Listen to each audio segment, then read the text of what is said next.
Welcome to Ringette Ontario's Team Talk, a social media series focused on connecting the Ringette community through conversations with players, coaches, officials, and sport leaders. This series is brought to you by SeeWhatSheCanDo. SeeWhatSheCanDo is a sport-loving community that celebrates active women of all backgrounds and capabilities and connects them to the people, stories, and local businesses they need to be active. Visit SeeWhatSheCanDo.com to explore stories of hope, resilience, adventure, and find the resources that inspire and keep you moving. Let's get started.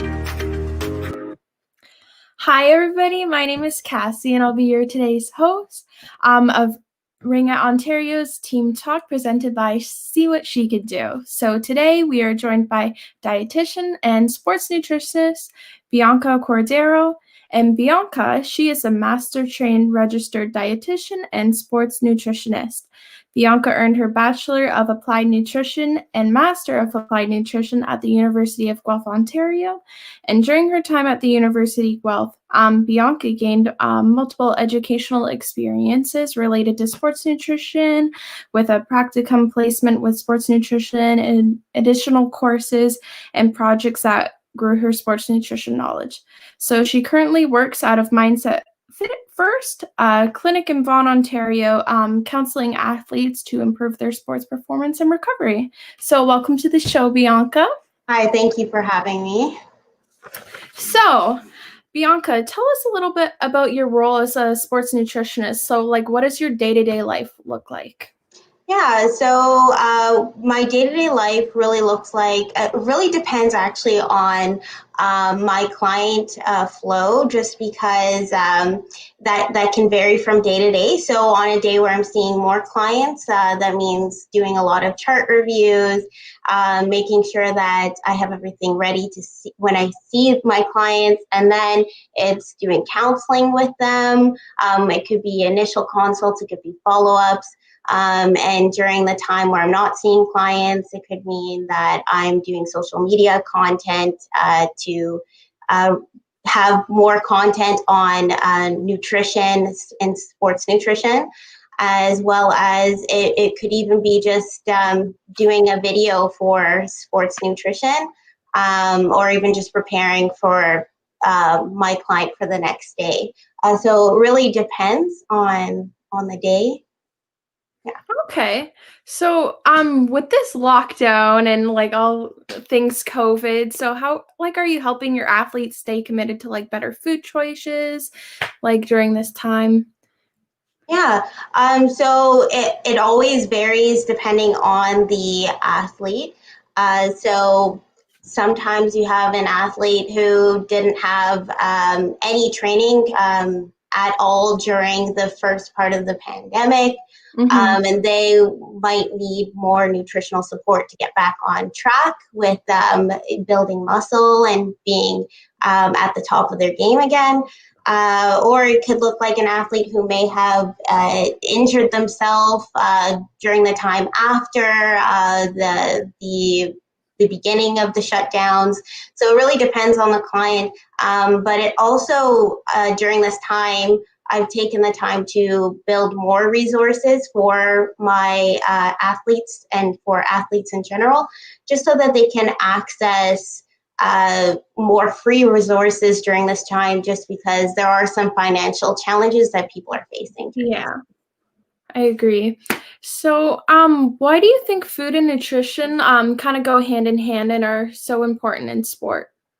Yeah, so food and nutrition is very important when it comes to sport, because we want to make sure that we're fueling for our activity and we're recovering properly. And then also just keeping our health maintained, or even improving our health, because our body is so important when it comes to sport performance. So the health of your body is going to allow you to be able to do better than if, say, you're unhealthy, then it's going to be harder for you to perform at that level. Okay. And I know you also work with a wide range of athletes, like figure skaters, swimmers, stuff like that. So I know training for them, it's all different, right? And so how do you best determine a diet for each sport? Yeah, so it'll depend on what type of sport it is, like what you were saying. So there are power-based sports, there are figure-type sports, there are endurance sports, and they're going to all have different nutrition recommendations for each of them. Then also there's different nutrition recommendations for whichever position that, say, a player is in. So it really depends on how much what their role is and how much they're also going to need. So it's going to be also different for different individuals in each sport, because you have different weights, different body compositions, and it's all going to change just based off of that as well. Yeah, I agree, because like I'm like a goalie in Ringette, whereas like say someone like a center, they would eat something like completely different, whereas I would like have like a really like protein rich based diet, whereas someone like they would want to like fuel up on like carbohydrates and stuff after, because they're going back and forth like from end to end. So yeah. Yeah. So can you tell me about Canada's food guide, like what it is and how it's important that we all like follow it? Yeah, so Canada's food guide is important. And I do want to say, however, because we want to also make sure that we are tailoring it to our sports performance and our timed nutrition as well. So, of course, on off days, it's great to be able to follow that plate Venn diagram that they've created, which you can see half the plate is veggies and fruit, a quarter protein, and a quarter carbohydrates.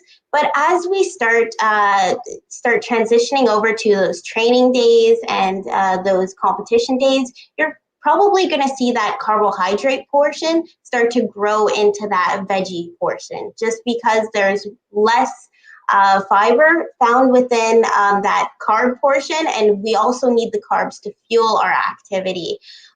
So it is important because we want to make sure that we're also getting the veggies and fruits that we need to get all of our vitamins and minerals in, especially on those days where we're not as active. But at the same time, it's important to also tailor it to your before you're active, and also active after you're active as well, to be able to recover. Okay. And so WNBA star Sue Bird said that she approaches her diet is by fueling for workouts and then refueling after. Like, is that a mindset that all athletes should adopt? Kind of like what you're saying about like loading up on like the carbohydrates after like a workout and so on. Yeah, so that's definitely an approach that I do recommend to all of the athletes that I see. Being able to fuel for the activity or the workout so that you have enough energy to actually do it. And a way that you would do this would normally be to increase your carbohydrates, especially carbohydrates that are lower in fiber, just because then you can time things so that you're getting that rise in blood sugar that your body needs to be active. And then also just again at the end of your activity, your workout, I would normally recommend refueling and also giving yourself enough protein to be able to recover, because there's always going to be muscle damage whenever you're doing something. And then also just protein allows to bring us to a state of homeostasis again, just because we will have an increase in our hormonal cortisol levels, which is that stress hormone that often rises with activity. Yeah.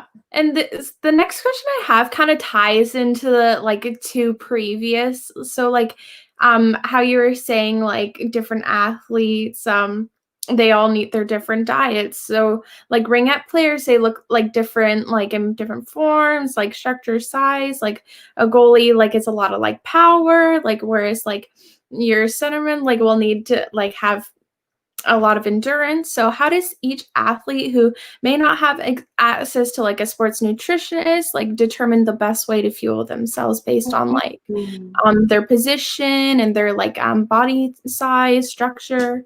Yeah, so normally what I recommend is that most people have about 20 grams of protein after they're active. And what we've seen in research actually is that if you get 20 grams in bursts throughout an entire day of you even just like in 4-hour bursts or so basically in order to get 4 doses of 20 grams of protein throughout the day should work for most people, especially if you're in a power position. Then you're going to want to be able to increase your muscle mass. So that's going to be very important. Whereas endurance, you're going to focus mostly you're going to want to focus more on that carbohydrate portion, but also you're going to want to replenish with protein after specifically. So maybe not worrying so much about the 20 grams in bursts throughout the day, but especially after, because you're going to have that increase of cortisol just irregardless of your position. So having that after. Awesome. So I know kids and stuff, that could be a little bit tricky too as well. Like a lot of kids are picky eaters. So what would you suggest for parents who kind of have a hard time with those younger athletes at home to help them make food choices better to like refuel and fuel themselves before a game? Yeah, I really recommend just working with your child instead of trying to push food on them. Allow them to talk to you about the foods that they enjoy and come up with some creative ways to incorporate some new foods into their diet and see how that goes. It's really just it's always going to be a more of a conversation as opposed to putting food out and just saying, now you have to eat it. It's always better to kind of slowly introduce foods and allow them to say no, but at the same time reintroducing it and getting them to try it in a way where it's a little bit more inviting, maybe with a food that they already enjoy, so that when they try that food, there's something familiar there as well. Okay. And so how would you also encourage athletes to find a balance between being body positive and also about food and nutrition like more frequently? Like Mm-hmm. be like having those things hand in hand, like being body positive, but also like nutrition based, like putting their health first as well. Yeah, so I think the part about being body positive, it's more of I think the most important thing is the mindset behind it. So just making sure that that athletes understand that somebody at say the top of their sport, in order to be at the top of your sport, you don't have to look like them. You don't have to look like any specific person. Your body composition is going to be could be very different from somebody who is at the top prior to you, and just really understanding that bodies come in a wide range of sizes and shapes, and that you're never going to look exactly like the person before you, even if you look up to them and you want to like follow their diet and their exercise routine.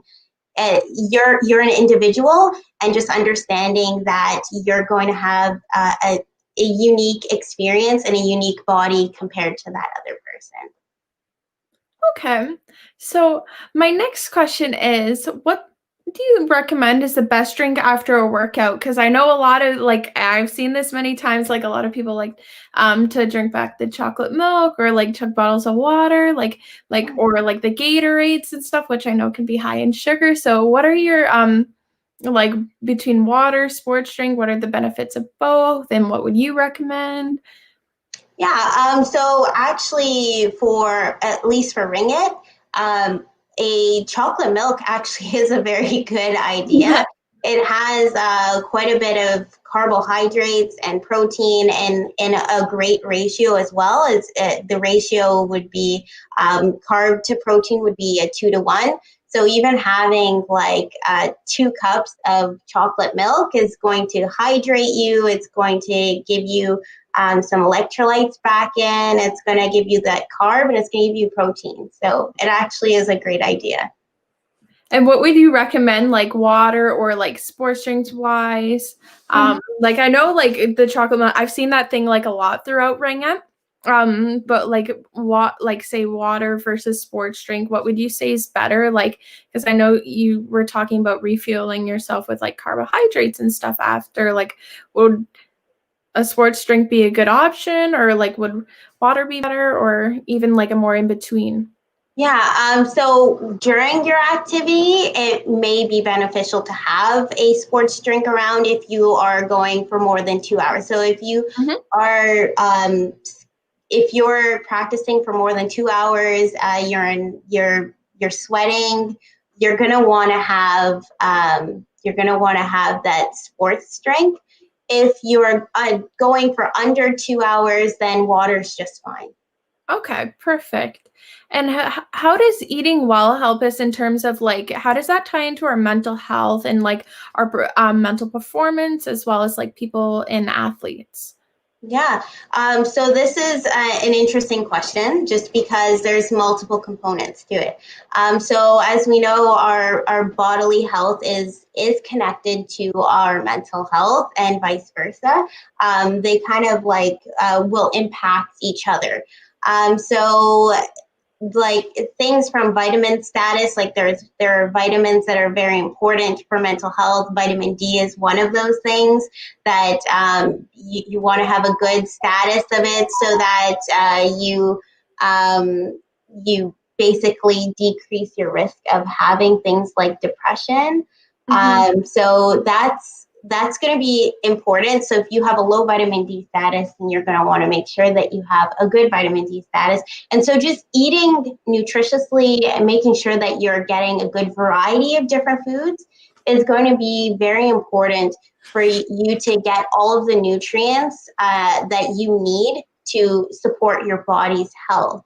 And so if you have bad bodily health, that's going to obviously end up impacting your mental health because you may have deficiencies that obviously you're not going to enjoy having. So that's one thing.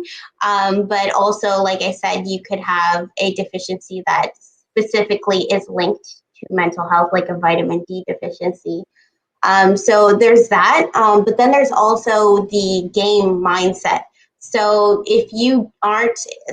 if you're not fueled properly, then you're going to have a foggy brain, and it's going to be very hard for you to be able to compete at a higher level. So there's that as well.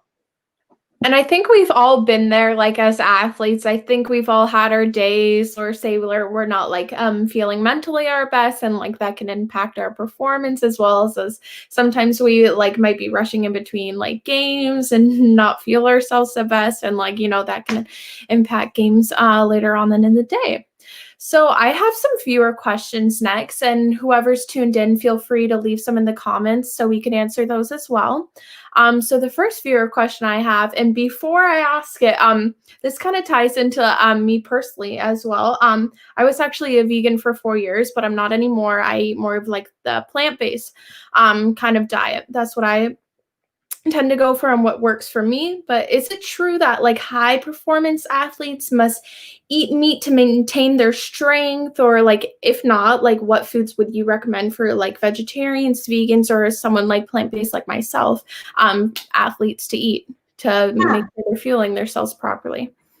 So it's not true. You don't have to be a meat eater to be a high performance athlete. However, I will add, it is going to be more difficult to make sure that you are getting the amount of protein that you need to be able to repair your muscles. And then also making sure that you're getting the right amino acids. And then there's this funny little thing about plant-based proteins that normally is great, but can be a little bit detrimental to performance. And that's the fact that they're normally high in fat and high in fiber. And when timing nutrition, it's important to choose low fat, low fiber options prior to your activity, so that you have that energy available. And then also after, you want to refuel as fast as possible, because blood will be rushing to the muscle that you've just been using. So you want to make sure that you choose an option that isn't high in fat and high in fiber, which is difficult on a plant-based diet. I agree. I've had my fair share of troubles, and it affected me at the worst times, right at like the last day of provincials. So yeah, I know it's been difficult sometimes, especially over the years, but like that's why I've switched back to introducing eggs and stuff into my diet, because I completely agree with you there. I've had my struggles. So if like you're like a vegan or vegetarian, like maybe like reach out to like a sports nutritionist, or like see like what kind of options that you could have to like refill yourself. I have a few options if you'd like me to go over them. Yeah. So like say, what would like a little snack that you would recommend after, like for a plant-based athlete? So I would actually recommend a supplement. So the easiest way would be through like a soy-based isolate after activity. It's very similar to a Whey's response in the body. Yes. So I would recommend a soy-based supplement. Or you can have something like there's something called seitan. So there's that alongside with some potatoes, and that will get you a complete protein. And it'll also give you carbohydrates, and it's also low in fat and low in fiber. Yeah.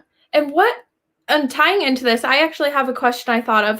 Complete proteins. I know a lot of plant-based proteins, or most of them actually, are not complete proteins. So are those like things you would recommend where you would get all your complete proteins like within the day, or do you have to all eat them in like one setting, or would you like spread your complete proteins throughout the day? Yeah, so I would recommend at least after your activity to have a complete protein, just because that's when like I said, your blood is rushing to your muscle. But at the same time, normally within a day, you can get complete proteins throughout the day. So for example, maybe focusing on getting that complete protein after your activity, but also just remembering that not every meal has to be a complete protein, and that over the course of a day, it's going to, it will work itself out in the end. Perfect. And so it looks like we have a question from one of our viewers. So what are your thoughts on vitamin supplements? So I always recommend that if you can, get it from your diet. So have a very, like a diet that's varied. So have many different types of foods that you eat, because that's the best way to get enough of each vitamin and each mineral. But at the same time, understanding that it's not going to kill you to add one multivitamin. It could kill you to add multiple different vitamins and have no idea how they interact with each other, because vitamins are supplements are actually one of the causes of going to the hospital over a vitamin overdose. So just making sure that you are not taking excessive amounts of these supplements. Perfect. And it looks like we have another question. What is meant by a complete protein? Yeah. So a complete protein has all of the essential amino acids. So in a complete protein, you would see all of them, and also an adequate level. So there's certain percentages that we kind of want to be around, and a good complete protein will have them at those percentages. Alrighty, so I have our next viewer question here. Every year I make a New Year's resolution to eat better, but I have a hard time keeping up. How would I stay consistent? Okay, so this one can be a complex question, or it could be as simple as we want to make it. So just in the question in itself, you're having a hard time keeping up this New Year's resolution. So now we have to consider, is this a what we'd consider like a SMART goal? So it's good to be able to structure your goals out in a way where they're specific, measurable, attainable, realistic, and time sensitive. So if you are choosing a goal of eating like in a vague way, like eating clean diet all the time, one, I would say that would be more of an unrealistic goal, because that's not something that normally is recommended, to just eat specifically like something that you would see out of a nutrition magazine. Like, so there's that. Yeah, like 30 pounds in 30 days. Like, that's very unrealistic. So we don't want you to choose like some sort of like crash diet or lifestyle choice that's going to be too hard to maintain. So really focusing on making those SMART goals, or that's going to allow it to be a little bit more attainable. And then also staying consistent, I think, is also you also have to give yourself a little leeway and permission to make to be able to have the foods that you also enjoy, or else you'll go crazy. Yeah, exactly. So it's really about reframing your mindset around it, and not trying to go super strict on yourself.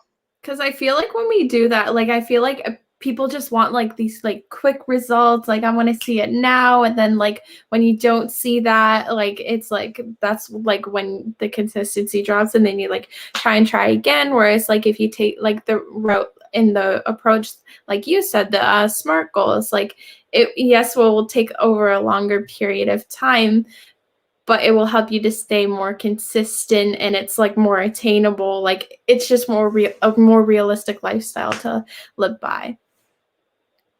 So I have the next viewer question here. It says, true or false, I don't have to eat well if I'm an athlete. The junk food I eat and my workouts will balance each other out. So say if I eat a whole Tugendai at McDonald's and I go burn it off, it will balance each other out. Yeah. So again, this is also a tricky question, just because we have to realize what we're classifying as junk food. So like you said, if it's that fast food version of junk food, where we're getting things that are high in fat and we're timing them incorrectly to where we're active, it's really going to impact your performance, for one. And then also, if you're only eating these fast foods, it's going to impact your health in the long term either way. So we can't say that just because you're an athlete, it's not going to impact your health, because we have to also remember that there's a large range of vitamins and nutrients of all different sorts, like macronutrients, which would be your carbohydrates, your protein, and your fats. And there are also they're essential components to those as well. So you have to make sure that you're having a diet that's, like I said, has a whole bunch of different foods in it, because otherwise you're just going to end up with deficiencies in the end.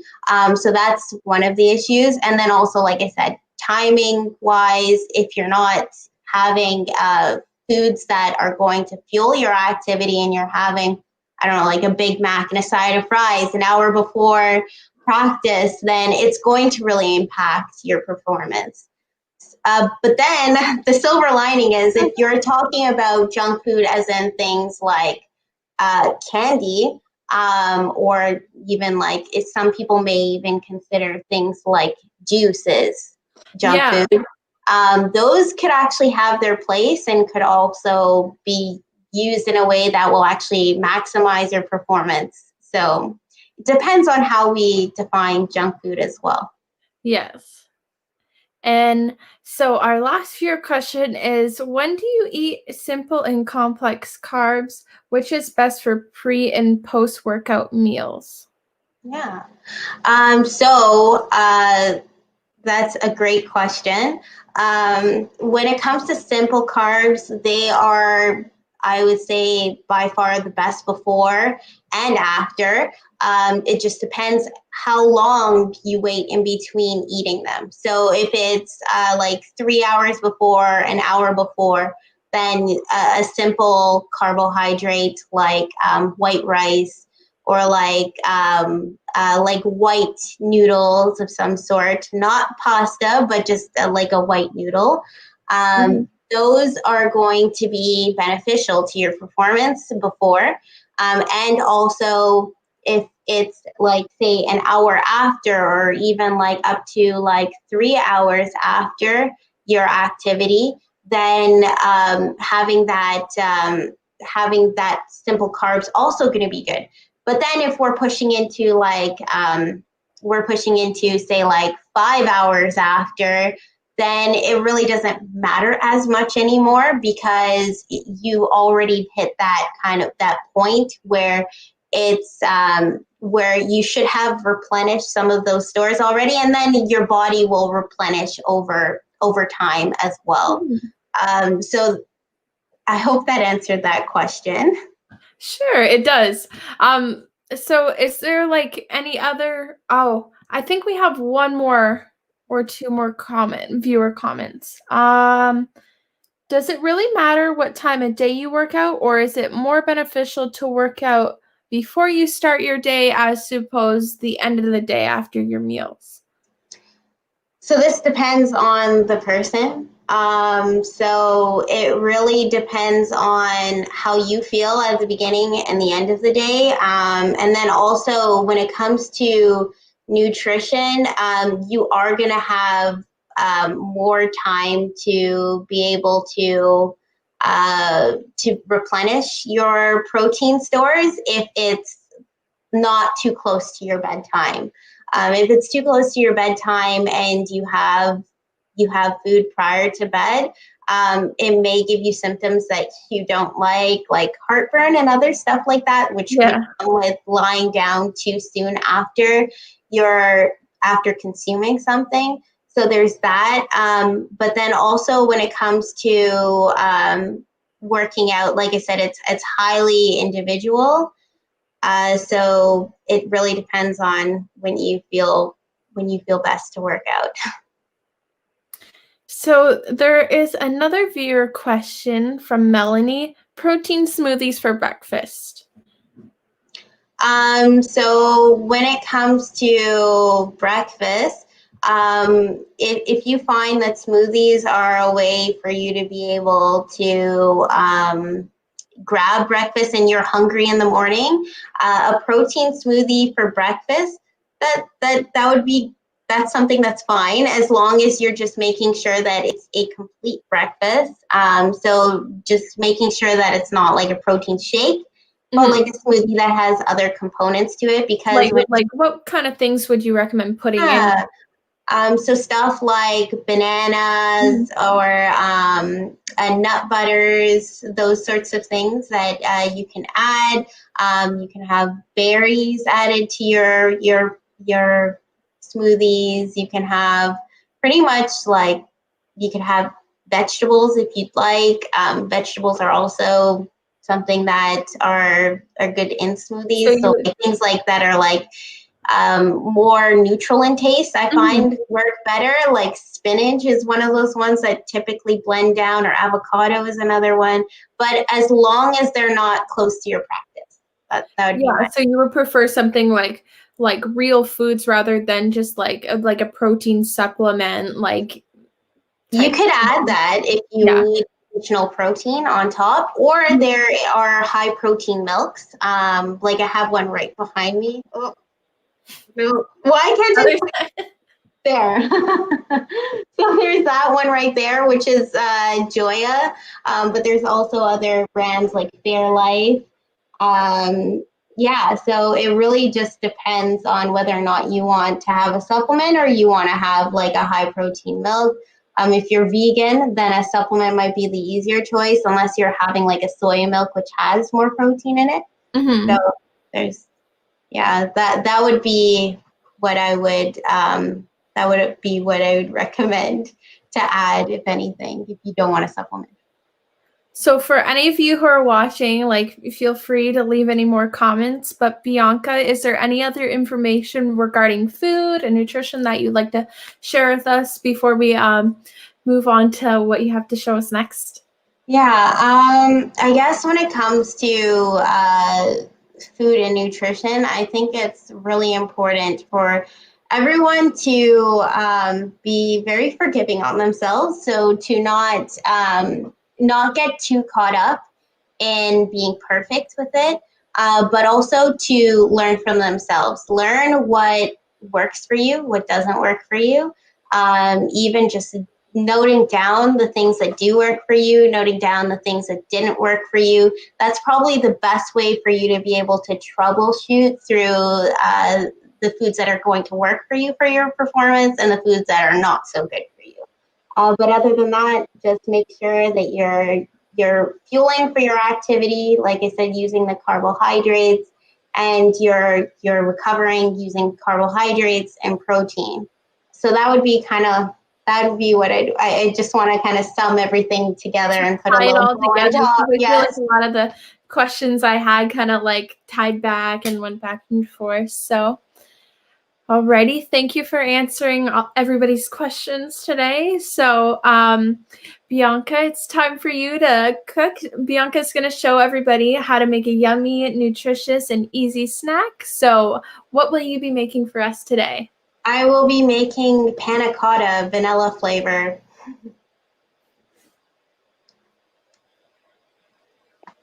All right, so I have it set up back here. I'm gonna push it in a way where you all can see it. So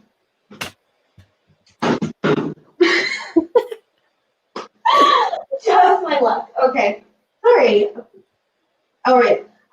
So with the panna cotta, basically what you need to do is just measure out a cup of milk. And this is a high protein milk, so this is what I was talking about before. It's just a Joya. Look at that right there. So this is Joya milk, and it has 16 grams of protein in it, so it's higher protein. Would the protein be per serving or per cup? Like, or is a cup a serving? So a cup would be the serving. Okay. So normally a cup of milk has around 9 grams of protein. This is for soy milk as well. So what you do is you just basically pour in your milk into a pot, and you would turn on your pot.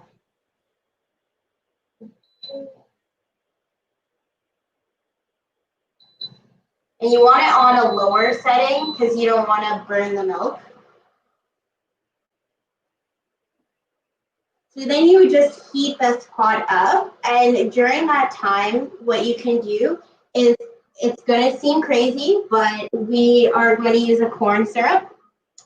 And this is just to get this panna cotta to a level where you're going to be able to use this as like a post-workout refueling option. So it's actually 5 tablespoons of corn syrup to be able to get a 2-to-1 ratio of carbohydrates to protein. So then what you would do is just add your corn syrup in as it's heating up.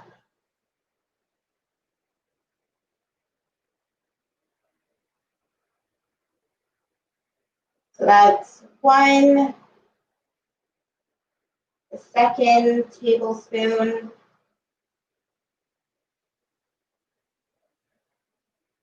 3rd tablespoon,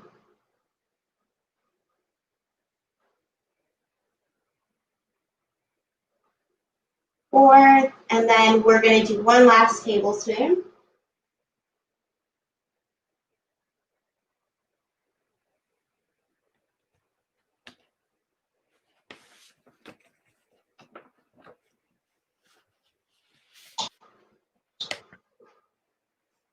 Then you're going to whisk that together.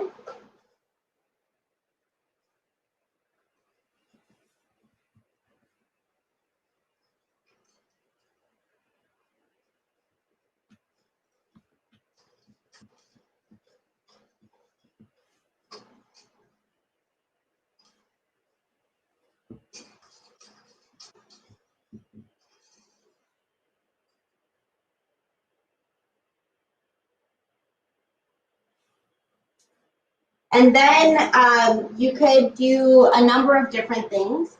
You could add a quarter teaspoon of vanilla extract, or you could keep it milk flavored, or you could also add anything from like a tea packet in here to even, you could have even chosen to choose like a chocolate milk variety instead to change the flavor.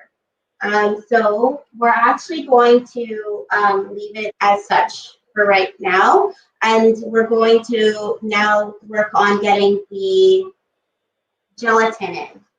So gelatin is obviously not very suitable to anybody who's a vegetarian. So there is the option of using agar instead.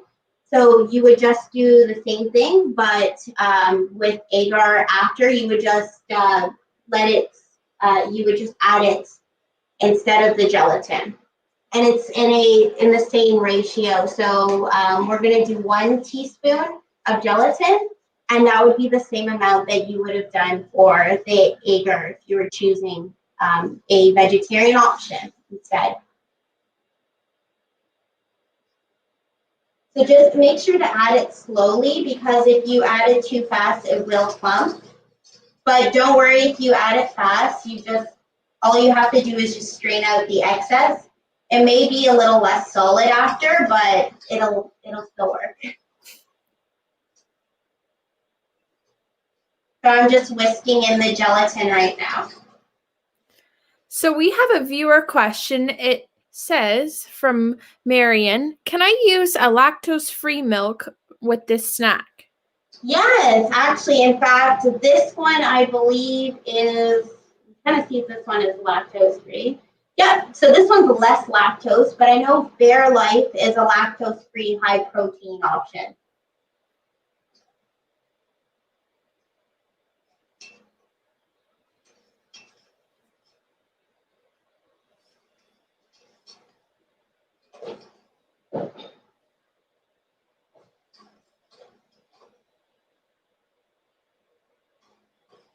Yeah, so it's important to be patient with it, because otherwise it will chunk up and then you're going to have to strain it, which is just an added step after.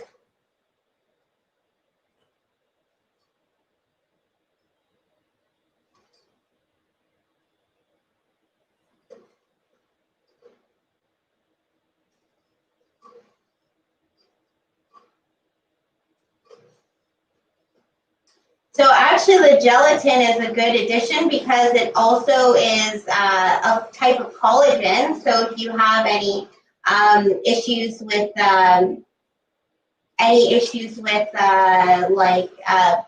like injuries, it can be beneficial as well, depending on your injury. Yeah, because earlier this year I had a really bad injury. It was like in February of last year, and I heard something about collagen, and I was like, well, I don't eat gelatin. How would you recommend someone who doesn't eat gelatin in their diet to get that collagen from like injury, like injury recovery? So when it comes to that, there are normally there is there's a marine option. So that's actually a fish-based option. So if you're okay with fish, that would be the next best thing.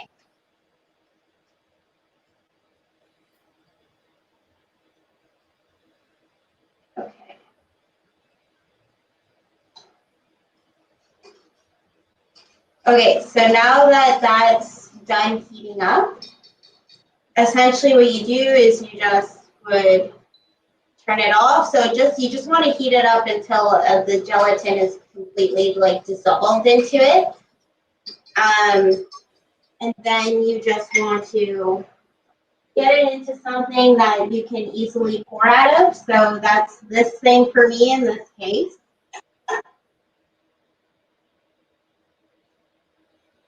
And then you can put this straight into like a larger container if you want like it's in one for like one serving.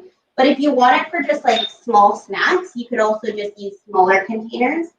And then you're just going to basically pour it into the containers that you do have or the container that you have. And then when you're done, what you're going to do is you're going to place all of these into, or the container that you have, into the fridge, and you're just going to let it cool down until it's cold. And once it's cold, it will start to form into more of like a jelly. And I do have one for you guys to see. I'm kind of picturing it to look like a Jell-O consistency. Is that what? Yeah, that's right. So there's this one right here. And let's just show you one that I've already kind of have here. So this is kind of the consistency. It's like little Jell-O like milk. But it's like sweet, right? Yeah, so this would be like exactly. a good meal prep option for like Ringette athletes who whoever's watching, for you to like prepare it like the Thursday night before like a tournament and like bring that along with you instead of like saying like grabbing that unhealthy option, whereas you could like prep it yourself and like they're like a good little after game snack. Yeah, and the good thing about them is they last quite some time, so it is something that you could scale up to prep ahead of time. Awesome. So Bianca, thank you so much for joining us today. And if our viewers are interested in learning more about nutrition or connecting with you, where would they find or reach you online? Yeah, so you could find me at my Instagram, Dietary Fairy. You can also find me on the Mindset First website. So it's just mindsetfirst.com. You can find me there as well. Perfect. So everybody, we have reached the end of our show, but before we head out, we'd like to honor someone special. So this week, we've asked all of you to nominate one player, a volunteer, coach, fan, official, or ring in the Ringette community to be recognized during our See What She Can Do moment. So this month, we'd like to recognize Amanda Keller from the Sunderland Stingers. Amanda has been involved in Ringette for years as a coach, player, president, and official. She was nominated by Peyton Norton, who says, Coach Amanda deserves recognition. She pretty much lives at the arena during the Ringette season. She has 3 daughters who play. She plays herself, she refs, she coaches. She has been my coach for the past 6 years and has taught me everything I know about the game and is the reason why I love the sport so much. So Amanda, thank you so much for your hard work. And if you would like to recognize someone through this See What She Can Do moment, visit at Ringette Ontario or at See What She Can Do on Twitter, Facebook, Instagram for more information.